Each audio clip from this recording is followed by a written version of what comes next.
This video is going to be slightly different from many of my videos because it is not going to be about a board game or a card game, but about a book that is also a game. Uh, it is a choose your own adventure type of book, organized in paragraphs. You are the protagonist of the story, and at the end of each paragraph, or at least at the end of most paragraphs, there's choices that you make and that direct you to following paragraphs that will continue the story, taking into account your previous decisions. I said at the end of most paragraphs because there are also paragraphs that at the end do not have a choice. I simply tell you go to paragraph number whatever. So not my usual fare, but in the past, if you recall, I did review a couple of books by Dark City Games. Those were paragraph-based stories that also, however, had a tactical aspect. From time to time, you would encounter monsters, then you would interrupt reading the story, and you would set up a small map that comes with the board, and you would move characters around to resolve combat. Then, if you survive, you would go back to the book. Here, you do have combat, but it is resolved in a much more abstract way, using a die and simply checking numbers and altering numbers on your stats and the stats of your opponent. In this, the tactical system is much more similar to what you had in some old books, like the ones in the Lone Wolf series, for example. Some of those old choose your own adventure books that had some combat, but it is numerical combat. It doesn't have a spatial aspect. There is sometimes a little bit of resource management, like if you can choose if you want to use a certain weapon rather than another one, but it is not a very combat oriented game or story. Now, about the story, I realize now I haven't even told you the name. I haven't even told you the title. I already started reviewing it. How silly of me. The title of the book and the game is The Program. Pretty impressive art on the cover, right? Too bad it has nothing to do with the book at all. Nothing to do with the content.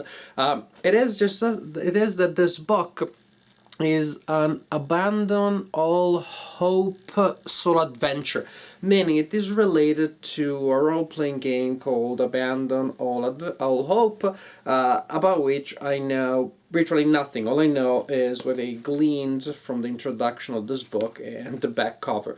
So why the heck did I pick up this book? Simple. I like solo adventures, I like solo games, I like choose your own adventure type of stories. I saw this on Amazon and I ordered a copy. That simple. I didn't even know actually that it was part of an RPG universe.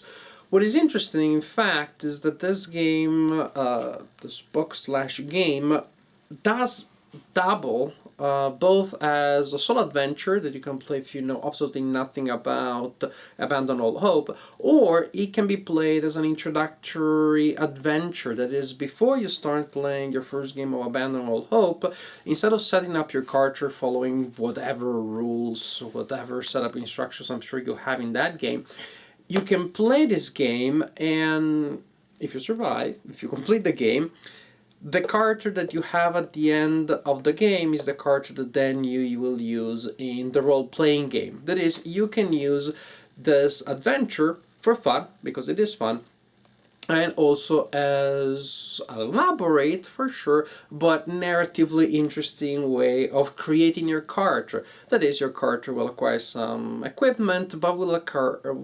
I'm not sure that you can carry that to the next adventure, but what is important is that your character will be shaped and will acquire personality, will acquire background, will acquire certain traits.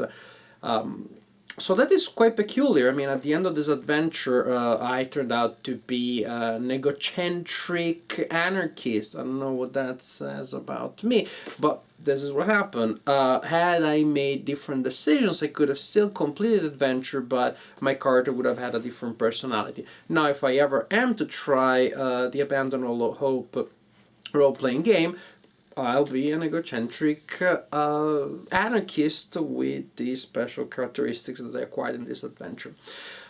So I like that. I like that, even though I'm not planning actually to play the game, I like the fact that the story is not just about getting to a certain place, defeating certain enemies, completing certain pretty standard tasks that you have in choose your own adventure books, but also was about, quite literally, character development. This is an aspect that often is neglected in this type of books. And, well, here we have it. It's peculiar that it has been inserted for gamey reasons, so that you can create a character for that game. Nevertheless, it has, don't get me wrong, don't overestimate there's a certain literary quality in the fact that it does take into account the psychology of the character, the psychological makeup of the protagonist, much more than it does in traditional game book fare. Much more than you would find in run-of-the-mill game book stories. So here you have a character that doesn't have much personality at the beginning. Reminds me of many text adventures, digital text adventures, where at the beginning your character wakes up and you don't even know who the character is, and the character, him or herself, doesn't really know who he or she is. And discovering who the character is part of the adventure. I'm thinking of a classic digital text adventure called 905. If you have not tried it, try it. That one is pretty fun.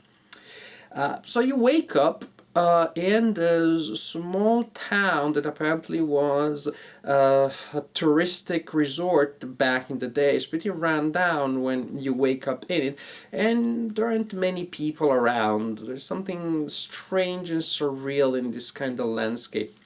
So you move around what appeared to be desolated, empty, uninhabited buildings. After a while, you will make some encounters. You will regret those, and you will start looking back at the times when you were alone and you realize they weren't all that bad, because not all encounters in here are particularly nice.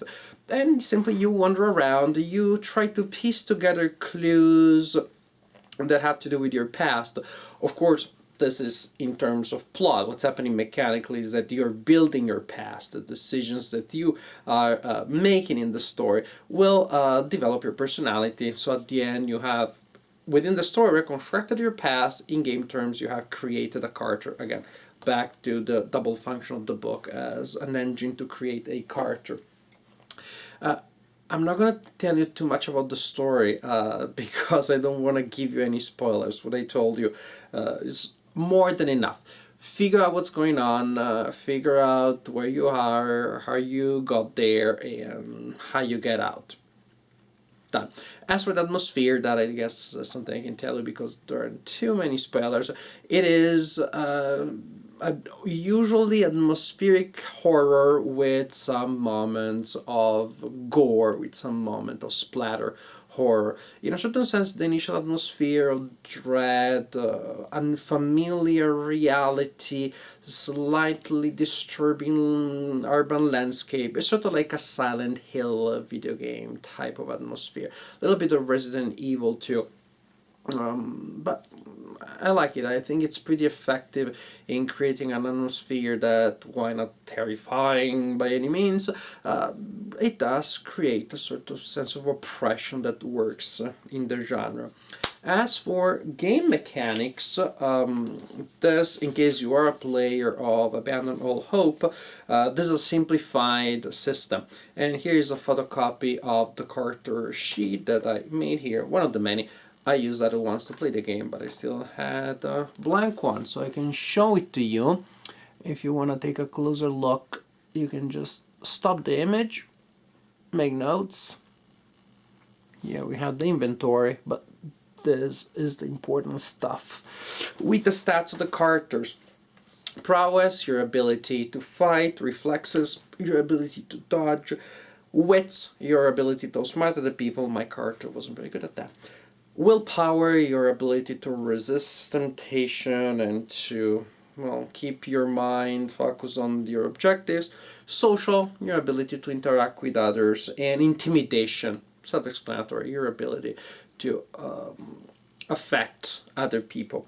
At the beginning, you have 30 points that you can distribute among these 6 categories. No category can have less than 3 or more than 8 points. The standard idea would be you simply attribute 5 to each and you're done, or you can specialize your character. Mine was quick as a ninja, okay with combat, not very smart in other disciplines. Then we have 3 other psychological categories. Guilt, which doesn't really have a role in the game. You simply keep track of the guilt that you acquire during the game because you will use it in your character. If you do, then use the character for Abandon All Hope. But the other 2 psychological aspects that do play a role in the adventure are despair and insanity.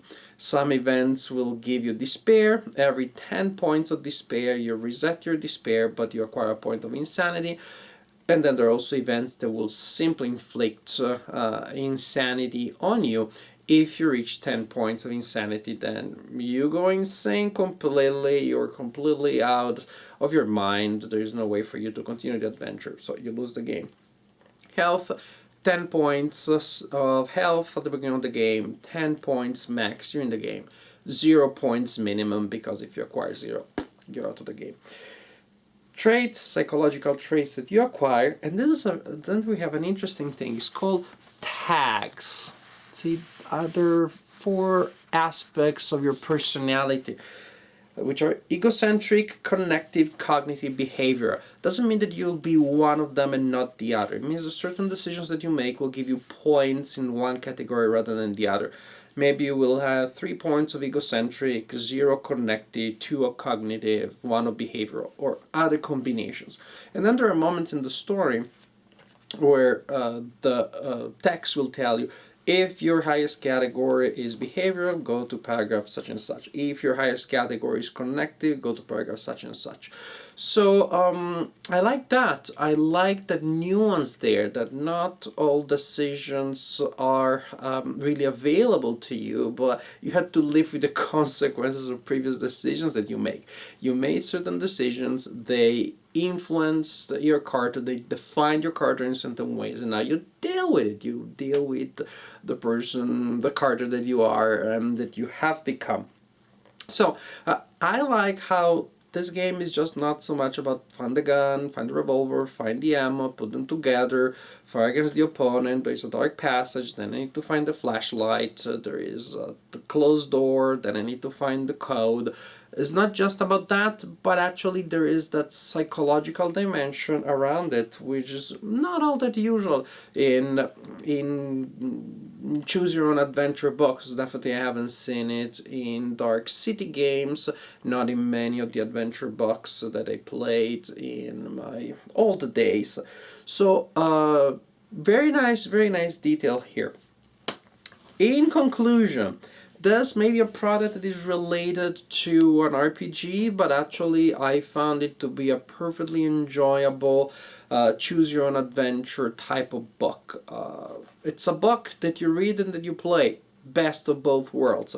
The atmosphere is pretty convincing, it's pretty effective. The genre is horror. As I said, it has a double aspect, the psychological, atmospheric horror, and then just some moments of gruesome, disgusting brutality. Disgusting only if you don't like horror, but if you don't like horror, why would you ever pick up a book with this cover? So, it's a good horror adventure, which is entertaining. The challenges, figuring out your way out of some mazes, figuring out how to deal with some things that I'm not gonna mention. It's fun. It's a fun challenge. It took me pretty much an evening. I started it tonight around like 9:30. Now it's a little past midnight, and I finished the game. I beat the story, and I think there are still areas that I haven't explored, and maybe I'll go back and explore them. The replay value I think is gonna be okay, not huge, but fun. Definitely I spent a couple of hours quite pleasantly because I like interactive fiction, I like horror, I like books or stories in general with a psychological component. This game book happened to have all of these things. So, good stuff, good product. The Program, a solo adventure for the RPG Abandon All Hope.